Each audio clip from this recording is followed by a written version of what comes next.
بسم اللہ الرحمن الرحیم۔ السلام علیکم ناظرین۔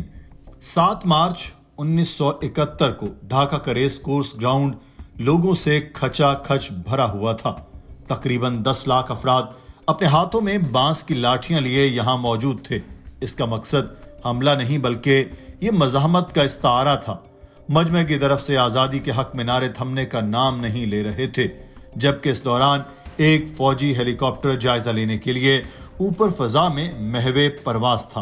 وفاق کی جانب سے جاری کردہ ایک حکم کی خلاف ورزی کرتے ہوئے ریڈیو پاکستان کا ڈھاکہ اسٹیشن مشرقی پاکستان میں شیخ مجیب کی تقریر کو براہ راست نشر کرنے کی تیاری کر رہا تھا۔ شیخ مجیب نے مجمع سے خطاب کرنا شروع کیا۔ در حقیقت یہ محض ایک سیاسی تقریر نہیں تھی، بلکہ پاکستان میں فوجی حکمرانوں کے خلاف ایک کھلا چیلنج تھا۔ بعد میں اس تقریر کو برِ صغیر میں سیاسی رہنماؤں کی جانب سے کیے جانے والی تقریروں میں بڑا مقام حاصل ہوا۔ اس تقریر کے چند روز بعد پاکستان کے صدر یحییٰ خان اس مسئلے کا سیاسی حل تلاش کرنے ڈھاکہ پہنچ گئے۔ فوری ایسے اشارے مل رہے تھے کہ یحییٰ خان مشرقی پاکستان کے عوام کے اقتدار ان کے حوالے کرنے کے مطالبے کو مسترد کرنے جا رہے ہیں۔ 23 مارچ کو جب شیخ مجیب صدر یحییٰ سے بات کرنے ان کی رہائش گاہ گئے تو ان کی گاڑی پر بنگلہ دیش کا جھنڈا تھا۔ وہ یہ ظاہر کرنا چاہ رہے تھے کہ وہ ایک آزاد بنگالی ریاست کے رہنما بن گئے ہیں۔ 25 مارچ کی شام تک یہ خبریں پھیلنا شروع ہو گئیں کہ صدر یحییٰ خان اپنے وفد کے ہمراہ ڈھاکہ سے واپس مشرقی پاکستان آ گئے ہیں، جس کے بعد رات کے 11:30 بجے آپریشن سرچ لائٹ شروع ہو چکا تھا۔ سید بدر نے اپنی کتاب میں لکھا کہ شیخ مجیب کی بڑی بیٹی حسینہ واجد نے انہیں بتایا کہ فوج کی طرف سے گولی چلنے کی آواز سنتے ہی شیخ مجیب نے ایک وائرلیس پیغام بھیج کر بنگلہ دیش کی آزادی کا اعلان کیا۔ شیخ مجیب نے کہا کہ میں بنگلہ دیش کے لوگوں سے مطالبہ کرتا ہوں کہ وہ جہاں بھی ہوں اور جو کچھ بھی ان کے ہاتھ میں ہے اس کے ساتھ فوج کے خلاف مزاحمت کریں۔ آپ کی لڑائی تب تک جاری رہنی چاہیے جب تک پاکستانی فوج کے ہر سپاہی کو بنگلہ دیش کی سرزمین سے بے دخل نہیں کر دیا جاتا۔ اسی رات 1 بجے کے قریب پاکستانی فوج کے چند اہلکار شیخ مجیب کے گھر پہنچے، جہاں شیخ مجیب ان کا پہلے سے انتظار کر رہے تھے۔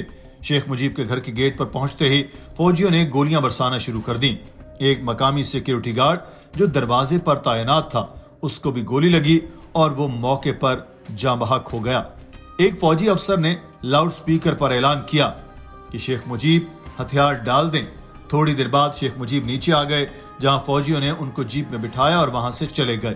شیخ مجیب کو گرفتار کرنے والی ٹیم کے انچارج نے وائرلیس پر پیغام بھیجا کہ پنجرے میں بڑا پرندہ ہے، چھوٹا پرندہ اڑ گیا۔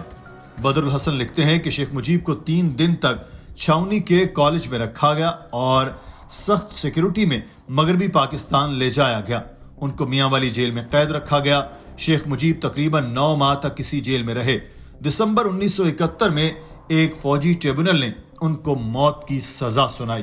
اسی دوران پاکستان کا اقتدار ذوالفقار علی بھٹو کے ہاتھ میں آ گیا، جن کے احکامات پر مجیب الرحمان کو میاں والی جیل سے نکال کر راولپنڈی کے قریب گیسٹ ہاؤس میں لے جایا گیا۔ شیخ مجیب نے کہا کہ ایک دن اچانک بھٹو ان سے ملنے آ گئے۔ شیخ مجیب کے پوچھنے پر بتایا کہ میں پاکستان کا صدر ہوں، لیکن شیخ مجیب نے کہا کہ اس عہدے پر میرا حق ہے۔ اس پر بھٹو سیدھے اپنے پوائنٹ پر آ گئے اور کہا کہ اگر آپ راضی ہو جائیں تو خارجہ امور، دفاع اور مواصلات کے محکمے مل کر چلائے جا سکتے ہیں۔ شیخ مجیب نے کہا کہ اس وقت میں آپ کی تحویل میں ہوں، میرے لیے اپنے لوگوں سے مشورہ کیے بغیر کوئی وعدہ کرنا ممکن نہیں ہوگا۔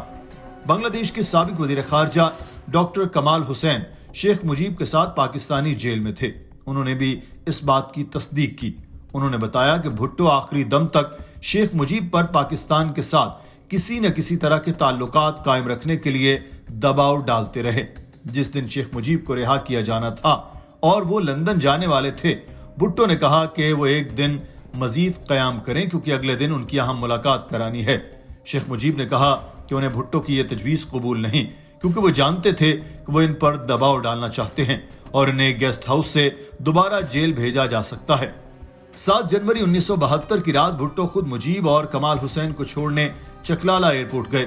انہوں نے ایک لفظ کہے بغیر شیخ مجیب کو الوداع کیا اور شیخ مجیب بھی مڑ کر دیکھے بغیر جہاز کی سیڑھیاں چڑھ گئے۔ 2 دن لندن رہنے کے بعد شیخ مجیب ڈھاکہ روانہ ہو گئے۔ راستے میں چند گھنٹے کے لیے نئی دہلی میں رکے۔ کمال حسین کہتے ہیں کہ اس وقت کے بھارتی صدر وزیر اعظم اندرا گاندھی اور ان کی پوری کابینہ اور افواج کے سربراہان شیخ مجیب کے استقبال کے لیے دہلی کے ایئرپورٹ پر موجود تھے۔ فوجی چھاؤنی کے میدان میں ایک جلسے میں شیخ مجیب نے بنگلہ دیش کی آزادی کی جدوجہد میں مدد کرنے پر بھارتی عوام کا شکریہ ادا کیا۔ شیخ مجیب نے تقریر شروع کی تو اندرا گاندھی نے ان سے بنگالی زبان میں تقریر کی درخواست کی۔ 2 گھنٹے دہلی میں رہنے کے بعد شیخ مجیب جب ڈھاکہ پہنچے تو ایئرپورٹ پر 10 لاکھ لوگ ان کے استقبال کے لیے موجود تھے۔ شیخ مجیب، جن کا پاکستانی جیل میں 9 ماہ گزارنے کی وجہ سے وزن کم ہو چکا تھا، وہ اپنے دائیں ہاتھ سے لمبے بالوں کو پیچھے کرتے ہوئے آگے بڑھے، جہاں تاج الدین احمد نے اپنے قائد کو باہوں میں لپیٹ لیا اور دونوں کی آنکھوں میں آنسو جاری ہو گئے۔ انہوں نے ریس کورس گراؤنڈ میں لاکھوں کے ہجوم کے سامنے رابندر ناتھ ٹیگور کو یاد کرتے ہوئے کہا کہ آپ نے ایک مرتبہ یہ شکایت کی تھی کہ بنگال کے لوگ صرف بنگالی ہی رہیں، سچے انسان نہ بنیں۔ ڈرامائی انداز میں شیخ مجیب نے کہا کہ اے عظیم شاعر، واپس آؤ اور دیکھو تمہارے بنگالی لوگ کیسے شاندار انسانوں میں بدل گئے ہیں جن کا تم نے کبھی تصور کیا تھا۔ شیخ مجیب نے اقتدار سنبھالا اور جنگ سے تباہ حال بنگلہ دیش کی تعمیر شروع کی، مگر ان کی کہانی کا ایک افسوسناک انجام ہوا۔ 1975 تک معاملات ان کے ہاتھ سے نکلنے لگے، کرپشن بڑھنے لگی اور اقربا پروری کو ہوا ملنے لگی۔ عوام بے اطمینانی کے ساتھ بنگلہ فوج میں بھی بے اطمینانی آ گئی۔ 15 اگست 1975 کی صبح بنگلہ دیشی فوج کے کچھ جونیئر افسروں نے شیخ مجیب کی رہائش گاہ پر حملہ کر دیا۔ اپنے گھر کے باہر گولی چلنے کی آواز سنتے ہی شیخ مجیب نے بنگلہ دیش کے آرمی چیف کو فون کیا۔ اس وقت کے آرمی چیف جنرل شفیع اللہ نے بتایا شیخ مجیب بہت غصے میں تھے۔ انہوں نے کہا تمہارے سپاہیوں نے میرے گھر پر حملہ کیا ہے، ان کو واپس آنے کا حکم دو۔ میں نے پوچھا کہ کیا آپ اپنے گھر سے باہر آ سکتے ہیں؟ یہاں سید بدر الدین آرمی چیف کے رویے پر سوال اٹھاتے ہیں۔ انہوں نے کہا کہ آپ اپنے ملک کے صدر سے ایسی بات کیسے کہہ سکتے ہیں؟ کیا آپ سوچ رہے تھے کہ وہ ایسی صورتحال میں گھر سے باہر آ جائیں جب چاروں طرف گولیاں چل رہی ہوں؟ گھر پر حملے کے بعد شیخ مجیب بالائی منزل سے نیچے آنے والی سیڑھیوں پر اتر رہے تھے جب فوجی اہلکاروں نے ان پر فائرنگ کی۔ شیخ مجیب منہ کے بل گرے، ان کا پسندیدہ پائپ ابھی تک ان کے ہاتھ میں تھا اور اس کے بعد اس گھر میں موت کا رقص شروع ہوا۔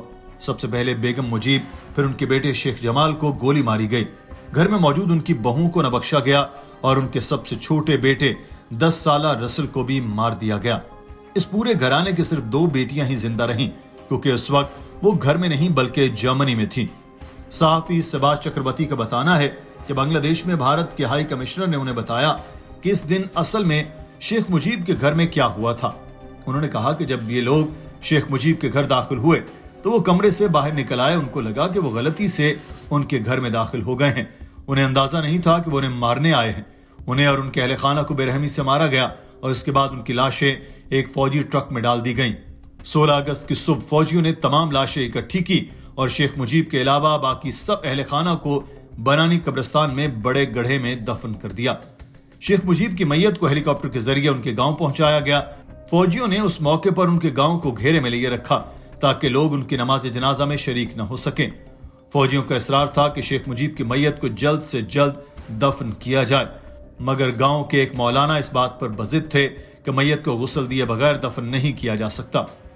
بدر الدین حسن نے لکھا کہ نہلانے کے لیے صابن بھی نہیں تھا اور آخر میں ان کی میت کو کپڑے دھونے والے صابن سے نہلایا گیا اور انہیں مقامی قبرستان میں اپنے والد کے پہلو میں دفنایا گیا۔ اس شام جب بارش شروع ہوئی تو تھمنے کا نام نہیں لے رہی تھی۔ گاؤں کے بزرگوں کو یہ کہتے سنا گیا کہ شاید قدرت بھی اس بے دردی کو برداشت نہ کر سکی جس سے شیخ مجیب کو مارا گیا، لیکن اسے ستم ظریفی کہا جائے یا کچھ اور، کیونکہ اس شام بنگلہ دیش کے بابائے قوم کے لیے آنسو بہانے والے بہت کم لوگ تھے۔